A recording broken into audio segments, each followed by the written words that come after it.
20 सितंबर को ऋषि पंचमी व्रत है। यह व्रत सभी महिलाओं को रखना चाहिए, क्योंकि अपने रजस्वला दिनों में उनसे जाने अनजाने जो गलतियां हो जाती हैं, इस व्रत के रखने से वो प्रभाव समाप्त हो जाता है। बापूजी ने इस व्रत से जुड़ी कहानियों के जरिए यही बात अच्छे से समझाई है। इस ऋषि पंचम के विषय में भिन्न भिन्न युग की कथाएं शास्त्रों में मिलती है। सतयुग की एक कथा है, विदर्भ देश के प्रसेनजीत राजा अपनी जयश्री नाम की पत्नी के साथ जीता था। जयश्री को सत्संग और राजा को सत्संग और सत्शास्त्रों का सहारा नहीं था। जयश्री रजस्वला होने पर भी रसोई घर में जाती, रसोई बनाती, पति को खिलाती, और उसका पति भी रजस्वला जयश्री से परहेज नहीं करता था।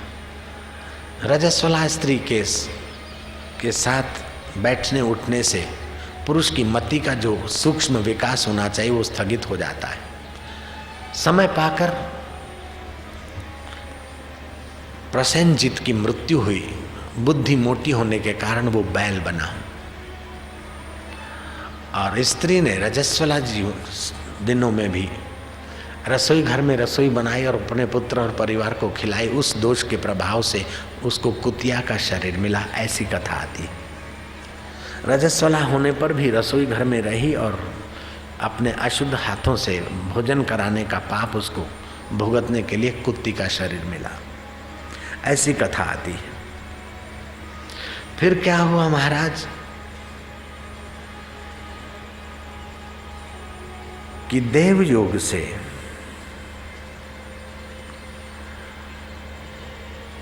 वो अपने पुत्र के यहाँ ही आकर रहे थे, और पुत्र पशुओं की भाषा जानता था, और देव योग से वो पूर्व जीवन उनका जान लिया। अब इस माता पिता के पूर्व जीवन के दोष को निवृत्त करने के लिए शास्त्रकार और संतों की शरण ली, और संतों ने बताया कि ऋषि पंचम का विधिवत व्रत करने से उनका ये दोष निवृत्त होगा और सद्गति हो जाएगी। दूसरी भी कथा आती है और युगों की, कि उत्तंक नाम के ब्राह्मण थे, उनको एक पुत्र था और दूसरी पुत्री थी।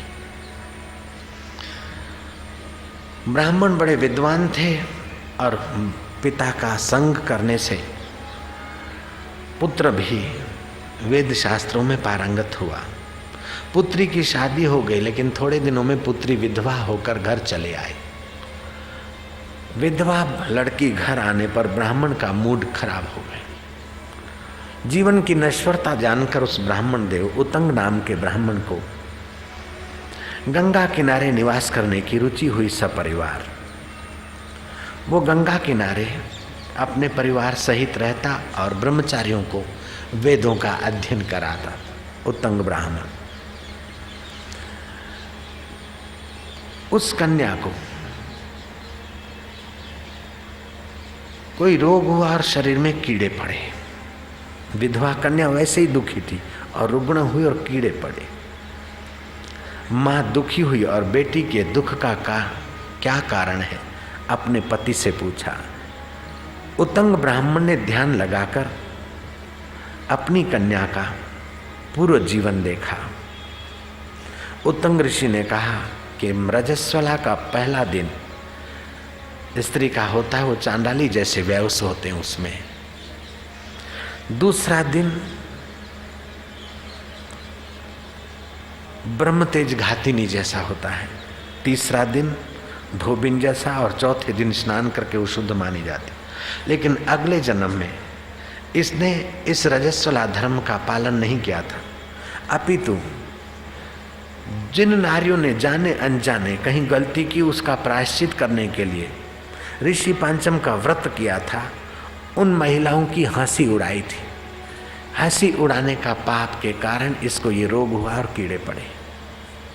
है तो मेरी कन्या, लेकिन कर्म की गति भी तो अपना काम करती। अब एक ही उपाय है